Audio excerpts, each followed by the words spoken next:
So it's exactly how I increased my salary by 35K without going back to school, without doing anything. All I did was work on my positioning. Okay, so buckle up because we are going to go through this entire ride on how I did exactly that.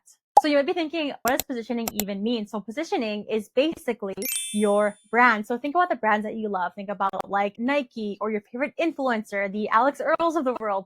What do they all have in common? They have a very distinct personal brand. And so your positioning is going to be very, very similar to that. In your job search, your positioning is going to be what you apply as, like, so what shows up on your applications. It's going to be what is on your resume. So what you are saying on there, as well as how you're appearing on LinkedIn. All of that happens again before the interview. And once you get to the interview stage, the positioning is what's going to get you the job. So we're going to do this in the laziest way possible. Okay. The biggest thing that you're going to work on is going to be your resume. That's what everyone sees first, whether it be an actual human being or an ATS, which is an applicant tracking system, or an AI. That is the very first thing, the very first part of the things that you're going to have to do. And the way that you show up on your resume is going to impact how they view you and how they decide to move you forward, or how and if they decide to pre-screen you and then send you their interviews and at the end of the day get you the offer. So what you want to have on your resume is all the important things. So you want to think about this as like a hook, right? So you're thinking about scrolling on Instagram or scrolling on TikTok. And when you look at a video, what happens in the first 5 seconds? You get hooked by a video, right? If you don't get hooked by the video, you just continue scrolling. So your resume is like that. It's like a little teaser. So it's not your entire, every single thing that you've done, which a lot of us tend to fall in that trap, especially those of us that have been in roles for a very, very long time, tend to put every single thing on there, right? No. What you want to do is you want to make sure that that resume is tailored for the role that you're applying for, okay? I don't want you to look at this and think that it has to be tailored to that exact job itself, right? So the job itself is the one thing that you're applying to. The role that you're applying to is a broader category. So let's say, for example, I am applying to, let's use Nike, okay? Let's say I'm applying to Nike or Apple. That is the job that I'm applying to.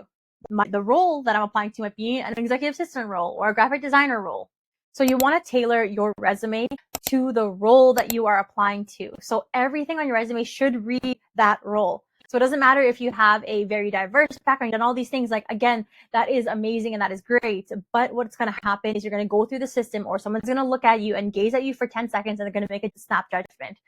And that snap judgment really is, does this person fit? So the top of your resume should have your hard skills on there. So all of the things that you do that are relevant to the role that you are applying to. Then you should list your technologies. So think about the technologies that you, again, use in your career, but also really focus on the ones that you use in your role. And then when it comes to your experience, this is really where, this is like the big chunk. I call it the meat and potatoes of your resume. You want to make sure that your titles line up with the role that you're applying to. So if you are applying as an admin assistant, marketing coordinator, an executive assistant, whatever it is that you decide to apply for, all of your roles should be tailored around that. Okay, so what do I mean? Change your titles. Okay, super controversial, but I'm coming from a recruiter myself. Change your damn titles. The most recent role should have executive assisting on there, or maybe an admin assistant. Again, it should be very, very similar to what you have done. And so you might be thinking, okay, if I'm going to be lying on my resume about my titles, what happens when they catch me or whatnot? Again, I told you, your resume is a snapshot of what you do. All you have to do in the interview is say, yeah, I was an executive assistant, but I was also known as my actual title.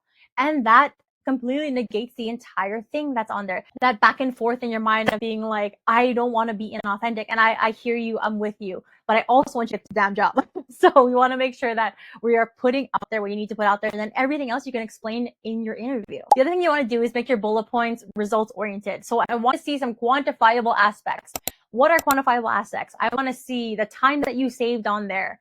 I want to see how long it took you. I want to see how much money you saved or how much money that you generated.